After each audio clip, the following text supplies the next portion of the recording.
দেখুন বন্ধুরা, সেই বিখ্যাত ম্যাচ যেখানে ডোমিরাজু কুকিজের অ্যাগেন্স্টে ম্যাগনাস কার্লসন হেরে গিয়ে টেবিল চাপড়ে ফেলে।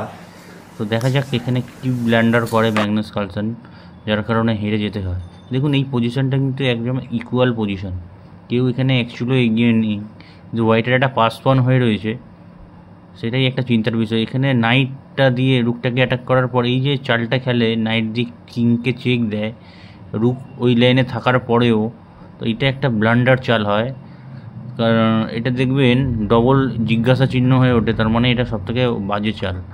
তো এই ভুলটা করার পরই গুকেশ পুরোপুরিভাবে চান্স পেয়ে যায় গেমটাকে নিজের নিয়ন্ত্রণে আনা।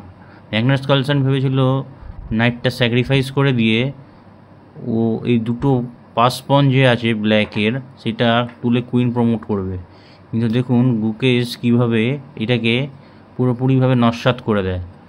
নাইটটাকে এমনভাবে পজিশনালি নিয়ে আসে যেখানে কোনোভাবেই এখানে কুইন প্রমোশন হবে না। এই যে এই চালটা যেভাবেই দিতে যাক ফর্ক হয়ে যাচ্ছে, কুইনটা কোনোভাবেই বাঁচছে না।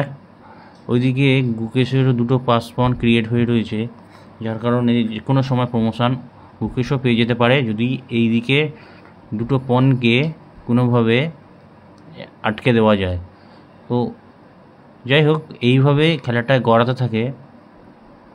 তো নাইটটা অন্য সাইড থেকে এসে ম্যাগনাস কার্লসনের কুইনটাকে প্রমোট হতে দেওয়া থেকে আটকাতে থাকে, আর এখানেই খেলার মোড় ঘুরে যায়। এই যে নাইটটা এখানে এসে বসার পরই ফর্ক লেগে যায় কিং এবং পনের অ্যাগেনস্টে, যার কারণে কোনোভাবেই প্রমোশনটা হবে না।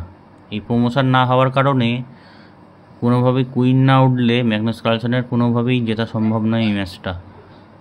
এইখানেই রিজাইন করে দেয়, কারণ এইখানে কুইন কোনোভাবেই প্রমোশন হবে না ব্ল্যাকের, এবং হোয়াইটের এইচ পনটা উঠে যাবে। দেখুন এটা সেই খেলাতে টুর্নামেন্টে জিতেছিল ম্যাগনাস কার্লসন অবশ্য, কিন্তু ম্যাচটা ডোমিরাজু কুকেশের কাছে হেরে যায়। এই হচ্ছে খেলার পজিশন। ঠিক আছে, সবাই সঙ্গে থাকবেন চ্যানেলটির এবং পাশে থেকে চ্যানেলটি সাবস্ক্রাইব করবেন।